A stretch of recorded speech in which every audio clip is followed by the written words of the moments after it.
Hot Apostle. Help us build the kingdom. Like, share, and subscribe.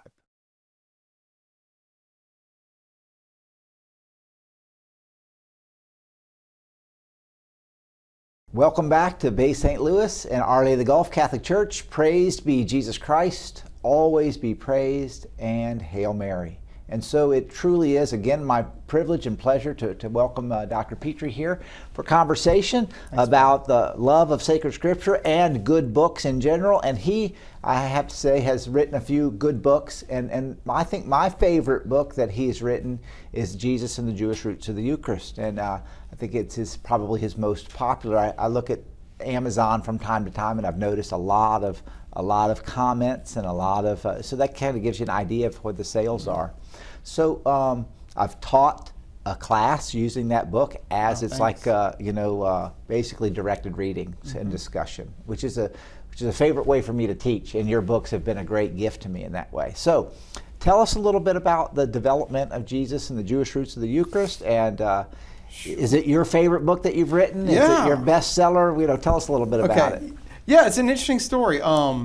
So this book came out of a talk on the Eucharist that I gave back in 2004, which was the year of the Eucharist. St. John Paul II, right before he passed away in 2005, had called for a year of the Eucharist. And so I was invited to give a presentation to priests at Notre Dame Seminary in New Orleans for a day of the Eucharist. And I thought, well, how could I say anything to priests about the Eucharist? I'm just a Bible scholar. And my good friend Chris Baglow, he said, do that Jewish stuff you always talk. You always talk about the Old Testament. Do something like that. So he gave me the idea. I said, I'm going to look at 3 prefigurations for the Eucharist in the Old Testament. The Passover lamb, the manna from heaven, the miraculous bread, and then the bread of the presence, which was some mysterious bread and wine in the tabernacle. So I gave that talk, and it was something special. Something happened, especially with priests, men who had devoted their lives to the Eucharist. Was it priests and seminarians? I might have been seminarians. I don't remember. Because if it was 2004, I would have been there. Oh, you might have been there. Unless okay. I was out for some reason. I remember so. I missed a few days, and I remember I missed a couple of things, but I don't remember it. You don't remember that? But, okay. And I would have. I would have. You might have missed it. I don't know. It was. I don't remember. I think it might have just been a priest convocation, actually, now that I think back about it. Priest convocation. Yeah, that makes more sense. Yeah. Because there would have been a buzz about it in the seminary. You probably. It was something. There was a bit of a buzz because it was something special. And so a few years later, a friend of mine put me in touch with a publisher. And they asked me, well, would you like to do a book? And I said, well, I don't really know. I don't really have any topics. But I've got this one talk that seems to really hit a chord, strike a chord. So that was the origins of it. But also there was another thing. It's kind of a funny story. People say, what inspired you to write Jesus and the Jewish Roots of the Eucharist? I said, well, I needed a fence, actually. So I needed to pay for a fence. We had dogs running through the backyard and had a bunch of little kids, and I needed to pay for a fence, but I didn't have any money. So the publisher offered to give me an advance. I was like, there we go. Okay, I'll write the book. So that's really where it came from. I had bills to pay. There you go. And so I took that talk and we turned it into a book, and that was published in 2011. It was my first book. First popular book. I published a dissertation, but no one wants to read a dissertation. And ever since then, it has been my best-selling book. It's been the best-selling one. So I think the question for me is, well, why? And the answer, I think, is that, well, the Eucharist is the source and the summit of the Christian life. That's what the Catechism teaches. That's what Vatican II taught. And the reason the Church teaches that is because the Eucharist is not something. The Eucharist is someone. Right? And so this book helps people understand not just what the Eucharist is, but who Jesus is. And it helps people to see that what we believe about the Eucharist as Catholics, that it's his body, blood, soul, and divinity, that he's really and truly present, isn't just something that the Church made up in the Middle Ages, but actually is part of the plan of salvation from the beginning.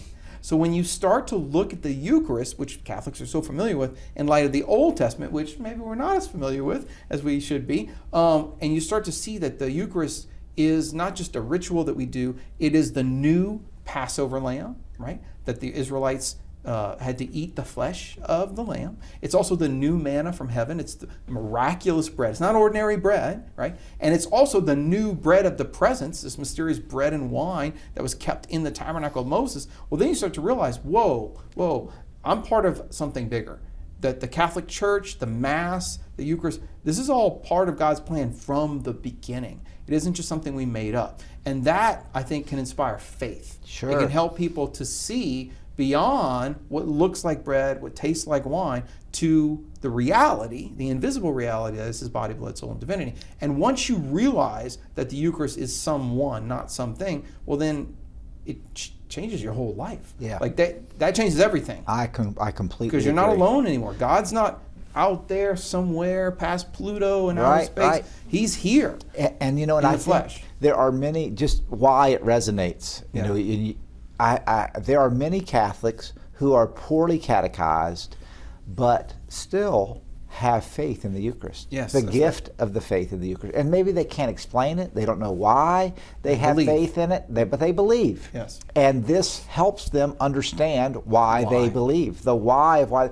And, you know, maybe their faith, you know, the apostles say, increase our faith. Our faith can be weak. So maybe somebody can undermine your faith. Oh, you were just brainwashed when you were a kid into believing that, and you still do. But they have that belief, and this book helps see how biblical it is. Yes. And how reasonable it is. Yes. You know, I say to people sometimes that our faith is not irrational. No. It's super rational. It transcends reason, but reason it's not unreasonable. It's just, and so when you read this, it's like, okay, this makes sense. This makes sense. That's exactly right. And in the modern period, like we all grew up in modernity, and one of the presuppositions of modern Western culture is that faith is irrational. Faith is contrary to reason. One time I heard a story once. Somebody I know was teaching a catechism class, or some kind of religious education. They asked the students, "What is faith? Can you define faith?" And what the students said, one of the kids raised their hand and said, "Faith is when you believe something, even when you know it isn't true." Like, laugh track. That was supposed to be fun. No.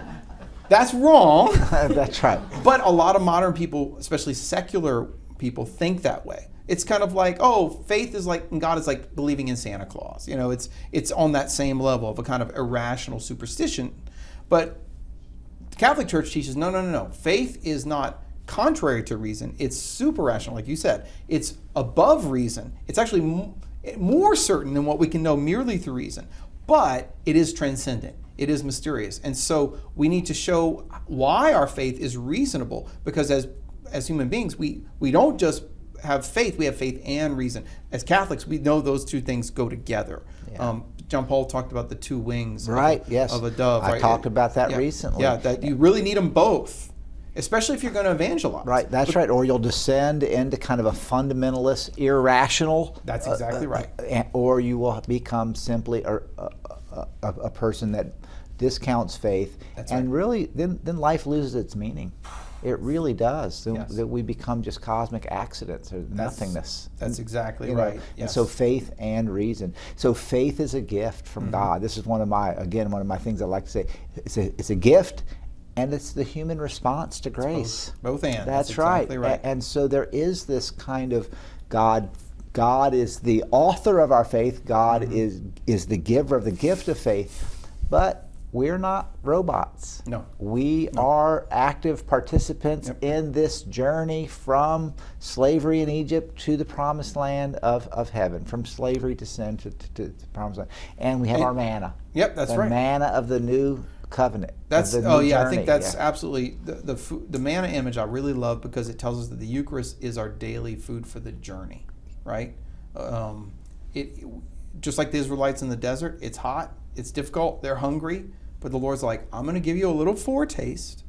And it tasted like wafers made with honey. I'm going to give you a foretaste of the promised land. You're not there yet, which is important to remember, but you're on the journey, and that's exactly what it does. And you know, the journey, part of the journey, you know, and I think that most people will recognize from their childhood experience of the Mass to a kind of, you know, purgative way to further down is, you know, we come to Mass and we really can be truly nourished. Yes. It's like I need to be nourished to go back out there. Yes. And live my commitment to not falling into mortal sin. Live my commitment to even not having deliberate venial sins. Yes, to resist. Like I need the bread of heaven. Right, because we all know that if you don't eat earthly food on a daily basis, you're going to get weak, you're going to get sick, and eventually you're going to die. Okay? We can't live without earthly food. The same thing's true of the manna.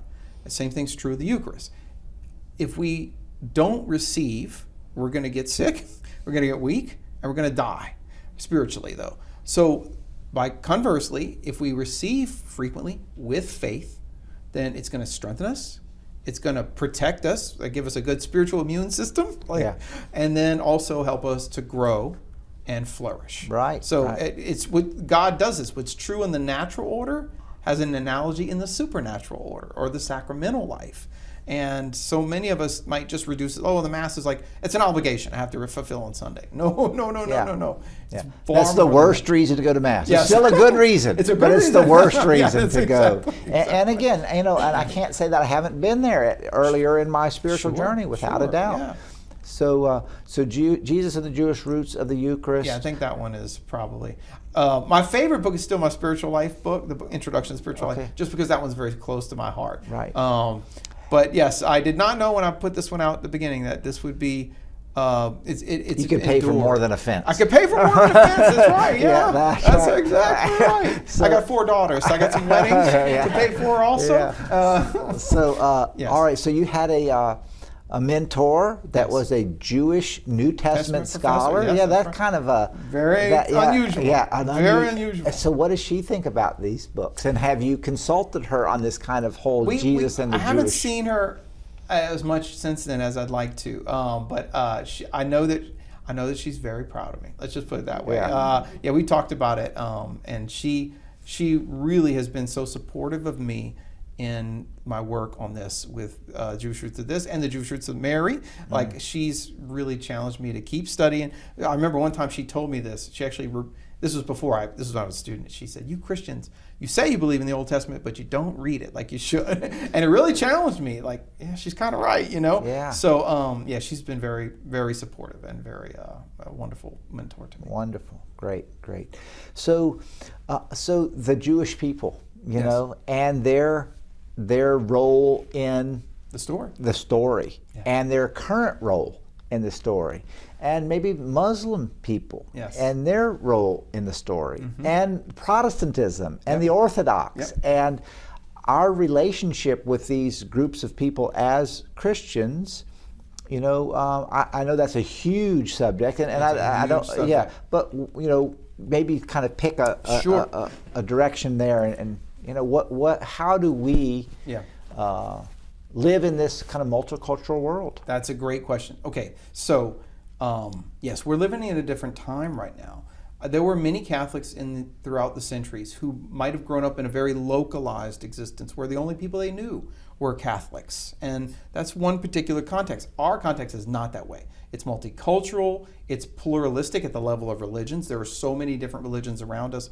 And so it can kind of be disconcerting because you have Jews, Muslims, Protestants, Orthodox, atheists, agnostics, and they all have different sets of questions about why we are Catholic. Like, why do you Catholics believe this? Why do you believe that, right? And so for me personally, I actually think that one of the things we can do, the most important thing we can do as Catholics, is to know not just the Bible, but the Old Testament. And let me say why.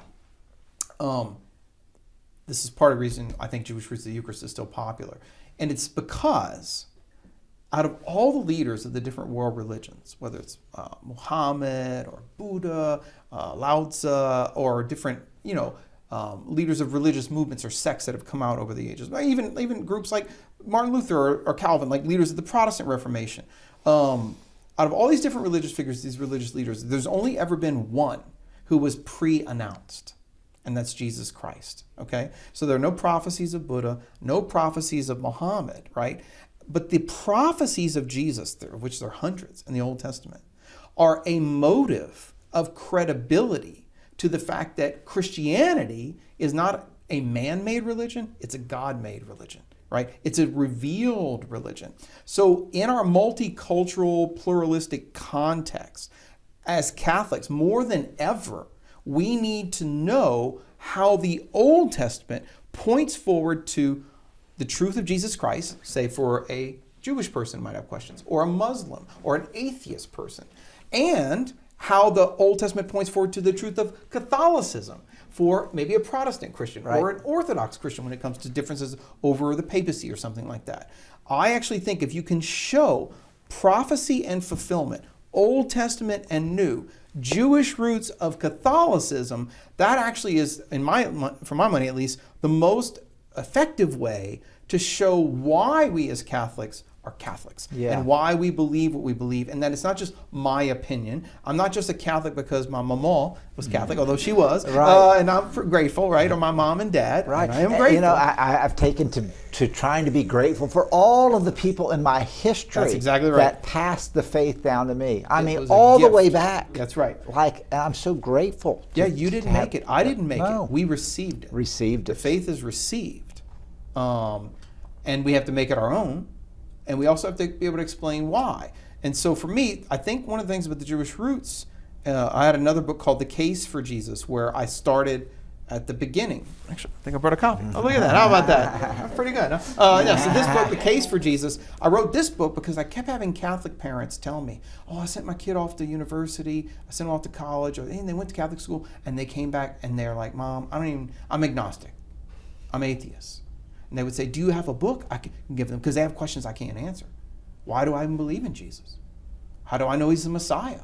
How do I know he's not the Messiah? What about Muhammad? How do I know he's not the real prophet? And like, what are my reasons? And so if you are a Catholic, maybe you've grown up in the 50s or 60s or and in a Catholic culture, a Catholic bubble, you may never have asked or answered that question. And so you don't have a good answer, but the church does. Okay, the church does. So I tried to write this book to start from square one and say, you don't have to believe anything. Why should we even believe Jesus existed, that he claimed to be God, that he fulfilled the prophecies, and that he rose from the dead and vindicated those claims? So from the very beginning. It starts from the beginning, from a historical perspective. That's one of the things I learned from my Jewish professor too. She really pressed us to study history. Not just to look at the Bible, but to look at it in the context of other writings from the time period, like Josephus, the first century Jewish historian, or Philo, who was a Jewish writer, or the ancient Greek historians telling us about Alexander the Great, or Greek kings and Roman emperors and things like that, to help you put it in context. Because Christianity is a historical religion. We're not just a set of morals or ideas. We're making a historical claim about a man who really lived and really died in a particular place, in a particular time, who we also say was God. And personal. And he's personal. And very personal. That's right. He's personal. He's coming not just to save us, but to save me. And we have our own story. I mean, profoundly intertwined with the big story. So the case for Jesus and the Jewish roots of the Eucharist. Now, I went to a priest conference a few years ago. I've been a few times. And one of the speakers got up, I think it might have been Dr. Bergsman. Good friend. And he said it's the best of times and it's the worst of times, speaking about the church, Sure. Like the state of the church. And there is so many things to be hopeful for and optimistic about, and there really are, and then at the same time, boy, we've had a real terrible, publicity has been bad, and frankly, behavior has been bad. That's right. And it's really kind of. So, what are you hopeful for as you look forward to maybe even like for me, what I see happening on YouTube, what I see happening, like I think of the YouTube as sometimes as like the second coming of the printing press. Yes. There's so much information that is accessible and good about Catholicism that Catholics can be heard and seen not from the mouth of somebody who's putting down Catholicism, but from the mouths of people who are Catholics and that can explain the faith. So I see this kind of something good happening there. What do you see good happening? Sure. What do you see maybe the challenges that we face? Well, so let me start with the challenges. So you hear the word these days a lot about scandals in the church, right? Yes. And that's real, and we should be honest about those. But as a biblical scholar, I always think, too, that the word scandalon in Greek means a stumbling stone. So the image would be like you're walking down a path, and there's a rock in the road, and you don't see it. and you trip over it, right? All right, that's a scandalon in Greek. All right, well, what do? Do you leave the path? No, you get back up and you keep walking, right? The way. Yeah. You stay on the way, which Jesus talks about that. I am the way, the truth, the life. No one comes to the Father but through me. So I do think that we need to remember that scandals are part of the path, but that they should not make us leave the path, right? The greatest scandal of all was the betrayal of the Son of God by Judas, right? Yeah, right at the Last Supper. At the Last Supper, in the upper room. One of the chosen 12 that Jesus said, right? One of you will betray me, okay? And he did. Received Holy Communion. Yeah, he received it there. Oh, well, actually, there's a debate about that among the fathers. Some think he did, and some think he left Mass early. So we call that the Judas Shuffle. Yeah, that's right. For those people that leave Mass, the Judas Shuffle. Yeah. Don't leave Mass early. You don't want Judas to be your patron saint. Yeah, that's right. But yes, he was certainly there. And but the point is, you don't leave Peter because of Judas. Yeah. That would be my advice to people. Yeah. Don't leave Peter because of Judas. Because Christ said to the 12, whoever hears you, hears me. And whoever rejects you, rejects me and the one who sent me. Yeah. Now those are powerful words. They are. Given to the church. And so we need to remember there are always going to be Judases. Also, St. Paul actually says in 1 Corinthians, he talks about schisms and heresies and false teachings in the church, immorality, false teachings. And he actually says in 1 Corinthians that he says, basically, there's different ways to translate it, but he says heresies must come so that the way of truth may be clearly known, or so that those who are approved may be more clearly known. It's a difficult Greek verse, but basically St. Augustine and other saints talk about this, that the false teachers and the scandals in the church actually help the church over time to clarify more and more exactly what we believe as Catholics, right? So you would have never had the Nicene Creed, we say every day at Mass, if you didn't have Arius, that great heretic who denied the eternal sonship of Christ. So he actually helped the church in God's mysterious providence clarify that. So for me personally, the more church history I study, the more at peace I am. Not that I want to accept sin or scandals. Those are things to lament, of course. Of course. But I'm able to see that God's going to bring good out of no matter what evil may come in our day. Yeah. Also, my advice to people too, with regard to scandals in the church, this would be my kind of practical advice. You can complain as much as you like, as long as you're praying about it more than you're complaining. Yeah. That's my rule, okay? Because a lot of times we're inclined to complain, but not to pray. So that makes me ask, are you really concerned? Because if you're really concerned, you're going to get down on your knees, pray for people involved in scandals, pray for the church's leadership, right? And then pray for yourself. Because if there are problems and scandals and sin in the world, if things are not as good as they should be, then one of the main reasons that's the case is because I'm not as holy as I should be. Yeah, G.K. Chesterton. Yep, that's right. What's wrong with the world? I am. That was G.K. Chesterton's famous line. Right. It's like, I've not grown. If I were more holy, maybe that God could use me as an instrument. So if we all strive for our own holiness, we can help recognize that personal, individual journey that we're on. That we're on. That's exactly right. So that would be another thing. Now, signs of hope. I agree with you. The internet is it's like the best and the worst all in the same place. And so when it first emerged, like he always does, Satan's going to try to use it for the worst ends possible, right? Think of the spread of false information, the pornography epidemic, all those things. He's used those things for the internet. But what I also see happening right now is God taking that tool that Satan has used to such evil ends and using it to evangelize. Now people throughout the world who may have never met a missionary are now on YouTube hearing the gospel. And Catholicism can really speak for itself. That's right. And Catholicism... And when so many people, their familiarity with Catholicism was a misrepresentation, maybe even a gross misrepresentation. They may have been scandalized by the Catholics they've seen who failed to live out the faith. Yes, and I was thinking about, not that I want to dwell on the scandal, but as I've kind of matured through a time of grief, really great grief in the church, is, the bad Catholics they really, and particularly, great scandal, they are attacking the church.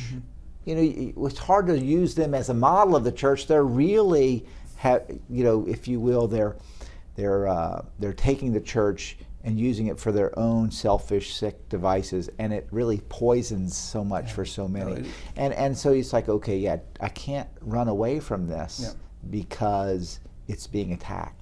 That's right. And it's being attacked. That's ultimately what it is. It's Absolutely. an attack. No, and one consolation in that is that God knows that, and He's very clear about the fate of those who lead other ones astray. Remember, Jesus says, I do. woe to those who lead one of these little ones astray. It'd be better for you, in the Greek it actually says, for a donkey's millstone to be tied around your neck and you be cast into the sea. So you have different size millstones, like you can have just a small personal one. The donkey's millstone was this massive one that would weigh hundreds, if not 1,000 pounds. And the sea is a sign of chaos. Absolutely. And the place where the beast comes from. You don't want to go there. You do not want. So He's really clear. It's not just that you're drowning. No, it's that you're going where the beasts emerge from. Yeah, it's not a good place. Yeah, Although, a good place. Of course, we all love the Bay and the Gulf. Yeah, right? That's different, Absolutely, yes. But yeah, so I do think Jesus is very clear that scandal is a grave sin and that the Lord is going to punish it. At the same time, we don't want to lose heart. We do play for mercy. Absolutely. For everybody. No, mercy. Absolutely. Yeah.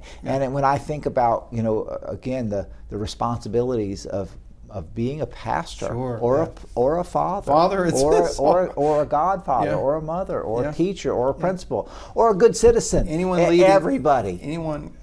And Lord, have mercy on me. That's right. And again, I want to return back to something that we talked about, last week on the radio program, but that the whole idea of the spiritual theology and learning the spiritual journey, and kind of recognizing that we're on the way.